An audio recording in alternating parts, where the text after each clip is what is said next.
Bom dia, pessoal. Estamos aqui hoje para dar continuidade aos nossos estudos e corrigir os exercícios sobre empuxo. Então, as primeiras considerações que eu gostaria de fazer é: a força de empuxo, ela depende da massa específica do líquido ou do fluido, né? Vezes a gravidade, vezes o volume imerso. Então, o que você precisa lembrar? Precisa lembrar que o empuxo, ele é uma força, tá?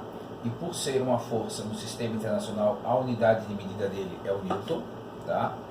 A massa específica do líquido ou do fluido que está envolvendo o objeto em questão, ela precisa ser em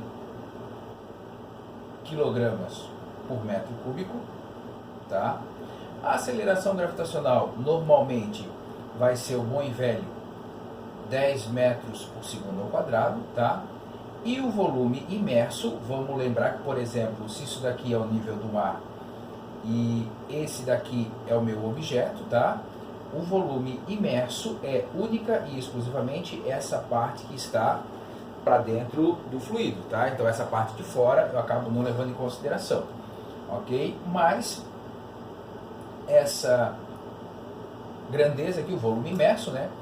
A unidade de medida dele é o metro cúbico. Então, perceba que essas unidades aqui, elas são fixas na hora de eu ir calcular o empuxo, e então tome muito cuidado com isso, tá? Faça as devidas correções quando você for pensar na resolução dos exercícios, ok? Bom, dos exercícios previstos para hoje, tá? Você tem lá a partir do exercício 21.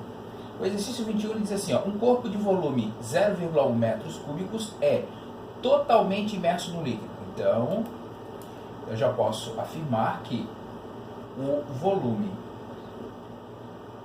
imerso é de 0,1 metro cúbico, tá? Dando continuidade, a densidade do líquido é 800 kg por metro cúbico. Então, provavelmente é um óleo, né? Então, a densidade ou a massa específica do líquido é de 800 kg por metro cúbico, tá? E aí vem a pergunta: calcule o empuxo sobre o corpo. Então, para eu calcular o empuxo, vai ser a massa específica do líquido vezes a gravidade vezes o volume imerso, tá? É preciso haver uma conferência aí nessas unidades de medida, mas vamos lá. Então, o empuxo vai ser massa específica do líquido 800, já está na unidade que eu preciso. A aceleração gravitacional 10, volume imerso 0,1. Então, esse empuxo, quando eu fizer essa multiplicação, vai resultar numa força de 800 newtons tentando empurrar esse objeto para cima, tá certo? Então, fechamos a primeira questão. Bora lá para a próxima. Um corpo de volume 2 vezes 10 na menos 3 metros cúbicos. Então, vamos lá.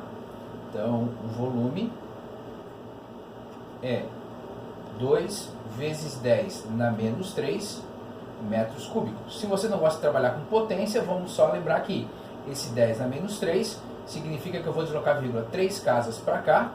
Então, isso vai render 0,002 metros cúbicos, tá certo?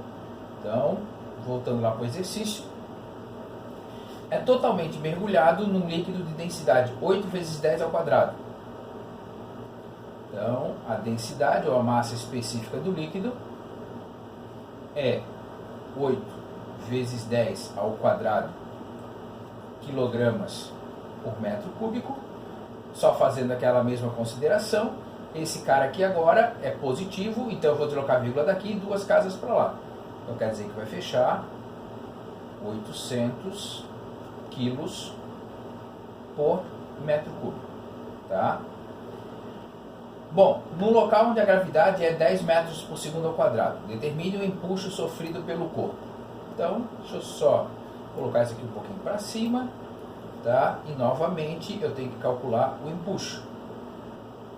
Então, o empuxo vai ser a massa específica ou a densidade do líquido, vezes a gravidade, vezes o volume imerso.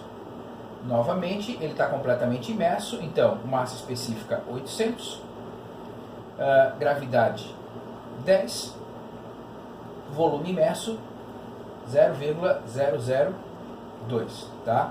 Se você sabe trabalhar com potência e se garante na matemática, por gentileza, trabalhe aqui, que na minha opinião, isso acaba sendo bem mais fácil, tá?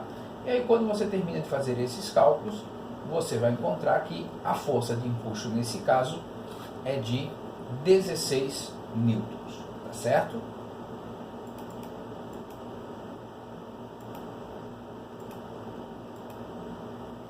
Próximo exercício. Considere um corpo mergulhado em um líquido. Bom, qual é a direção e sentido do empuxo? E comparando as pressões exercidas pelo líquido na parte superior e inferior, explique por que aparece o empuxo sobre ele. Então vamos lá. Então a primeira coisa, direção e sentido. Então, na letra A, deixa eu só selecionar aqui da caneta, ele quer que você caracterize o vetor força de empuxo. Então, vamos lembrar o que acontece. Está lá a superfície lá, sei lá, por exemplo, a superfície do mar. Aqui está o meu objeto. Ok? Bom, já sabemos que a força de empuxo, ela é nesse sentido. Então, se eu tenho que caracterizar ela, então vamos lá caracterizar a direção. Ela é vertical. E o sentido é para cima. Agora, na letra B, ele está querendo que você pense um pouquinho sobre a seguinte situação, tá? Eu estou aqui com o nível do mar, ok? Aqui está o meu objeto, e eu vou fazer ele agora, por simplicidade, assim, ok? Eu tenho aqui o lado A, que está daqui até aqui, a uma altura HA, ou uma profundidade, né? E aqui eu tenho o lado B, que está a uma profundidade HB, tá? Bom, vamos começar a organizar os nossos dados. A profundidade do lado B, ela é maior do que a profundidade do lado A. Se nós vimos que a pressão hidrostática, ela é massa específica do líquido, vezes gravidade, vezes altura, você concorda comigo que onde eu tenho maior altura, eu vou ter maior pressão, certo? Então, vamos lá organizar isso aqui. Isso significa dizer, então, que a pressão hidrostática do lado B é maior do que a pressão hidrostática do lado A. Mas, de acordo com as equações que nós já vimos ao longo dos nossos estudos, nós vimos que pressão é força sobre área, ou força é igual a pressão vezes área. Ou seja, onde maior é a pressão, maior é a força. Tá? Então, nesse caso aqui, o que acontece? A força no lado B é maior do que a força no lado A. Bom, então vamos voltar nesse meu desenho. No meu lado A, a força vai ser para baixo. Só que no meu lado B, a força é para cima. E ela é maior do que a força que está lá no lado A, certo? Então, essa diferença de força, essa é uma outra maneira de explicar o surgimento da força de empuxo, né? É o que vai gerar essa força de empuxo para esse sentido. Então, assim, ó, até agora eu tinha explicado para vocês as coisas separadamente, mas quando a gente começa a pensar em tudo num formato só, olha só as coisas que vão começando a aparecer. Tá certo, pessoal? Então, bora lá.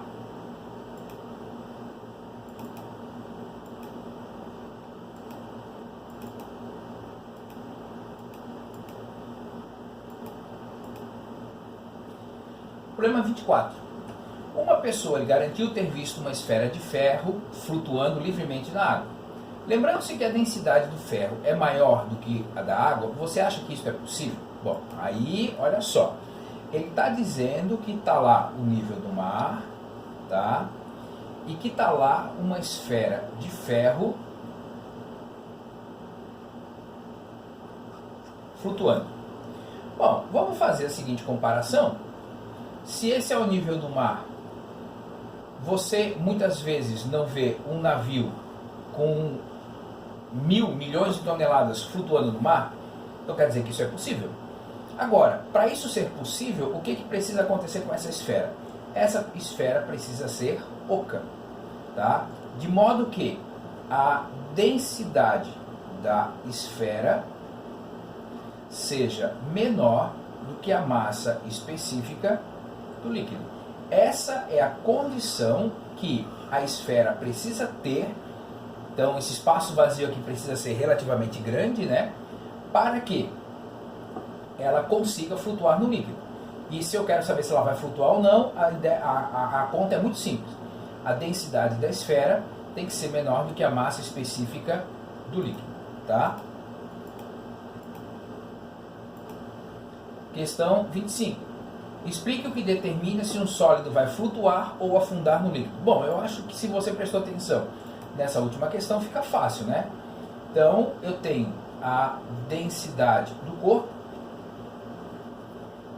Se a densidade do corpo for maior do que a massa específica do líquido, o que vai acontecer? Ele afunda, tá?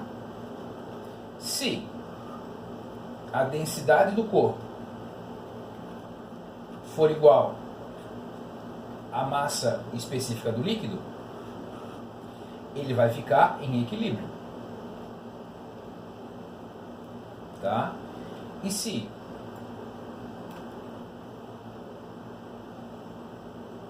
a densidade do corpo for menor do que a massa específica do líquido, ele vai flutuar. Perceba o seguinte, tá? Você deve usar o conceito de densidade, não de peso. Porque às vezes as pessoas falam, o corpo é mais pesado que a água, menos pesado que a água. Não, não, não. A ideia é densidade do corpo, tá? Porque peso já envolve o conceito de massa, aceleração gravitacional, então você tem que tomar muito cuidado quanto a isso, tá certo? Problema 26, tá? Você já deve ter ouvido falar que no Mar Morto, na Palestina, uma pessoa pode flutuar facilmente com parte de seu corpo fora da água. Qual é a propriedade da água que torna isso possível? Bom, no Mar Morto, você tem uma concentração de sal muito maior. Então eu posso te afirmar o seguinte, que a massa específica da água no Mar Morto, ela é consideravelmente maior do que a massa específica num oceano normal, tá? Isso significa dizer que quando eu vou pensar lá no meu empuxo, nas mesmas condições, que envolve a massa específica do líquido, se esse cara aqui é grande, esse cara também vai ser grande. Então quer dizer que nesse caso aqui, eu vou precisar de um volume imerso menor do que aqui. Ou seja, a pessoa fica muito menos para dentro da água do que nesse caso. Quer ver? Podemos até fazer uma pesquisa rápida aqui, só para você ter uma noção, tá? Então, pessoa no Mar Morto, tá? Então, olha só essas imagens. Quanto que a pessoa consegue estar para fora da água. Olha essa. A impressão que dá é que ela está literalmente sentada sobre a água, tá? Então, essa massa específica lá do Mar Morto faz muita diferença na hora de você estar boiando naquela região, tá? Questão 27. Calcule o empuxo quando se mergulha totalmente em um óleo, um corpo maciço de ferro com massa 1,6. Então vamos lá. eu tenho a massa de 1,6 kg de ferro, tá? E os dados: densidade do óleo 7,5 vezes 10 na 2. Então, a densidade do óleo, deixa eu anotar aqui, 750 quilos por metro cúbico, tá? Densidade do ferro, 8 vezes 10 na terceira. Densidade do ferro, 8.000 quilos por metro cúbico. Bom, então vamos lá ver essas informações aqui. Então, para eu calcular o empuxo, tem que ser a massa específica do líquido vezes a gravidade vezes o volume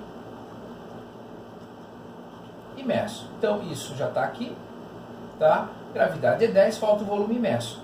Mas, com essas duas informações aqui, ó, o volume vai ser a massa sobre a massa específica ou a densidade. No caso, 1,6 kg por 8.000. Isso significa que eu vou ter um volume de 0,0002 metros cúbicos. Bom, feito isso, né? Agora ficou tranquilo. Então, a massa específica do líquido, 750 kg por metro cúbico, aceleração gravitacional 10, volume submerso 0,0002. Então, vamos lá para saber quanto que é o empuxo. Então, esse empuxo fecha 1,5 newtons, ok? Então, perceba que o empuxo não vai ser suficiente para suspender aquele objeto de ferro, tá? E o último exercício, um corpo com massa 10 kg e volume 0,02 metros cúbicos. Então, vamos lá. A massa é 10 kg, o volume dele 0,002 metros cúbicos, tá? Está totalmente imerso num reservatório de água. Determine o peso do objeto. Bom, vamos lembrar que peso não é massa, ok? Então, para eu calcular o peso,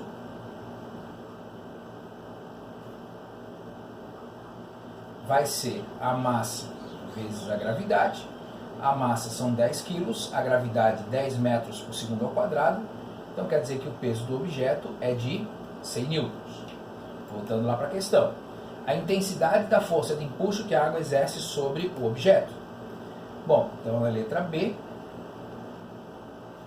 o empuxo vai ser a massa específica da água, que é o fluido em questão, vezes a gravidade, vezes o volume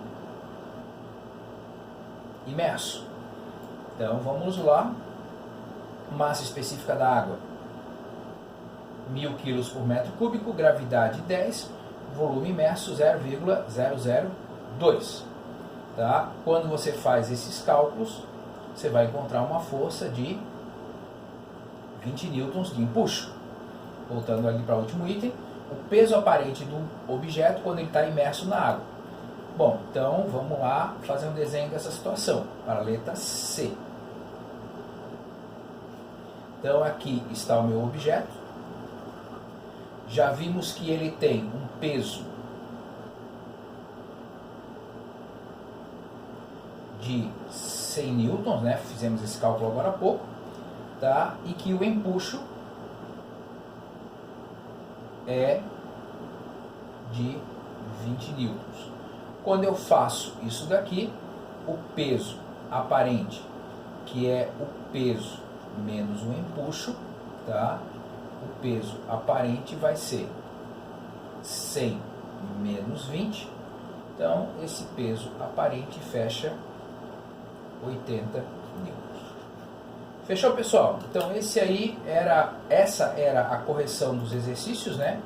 Espero que você tenha conseguido aí êxito nos seus cálculos. E na próxima atividade, então na próxima aula, a previsão é que nós façamos uma avaliação. Grande abraço a todos e tchau, tchau.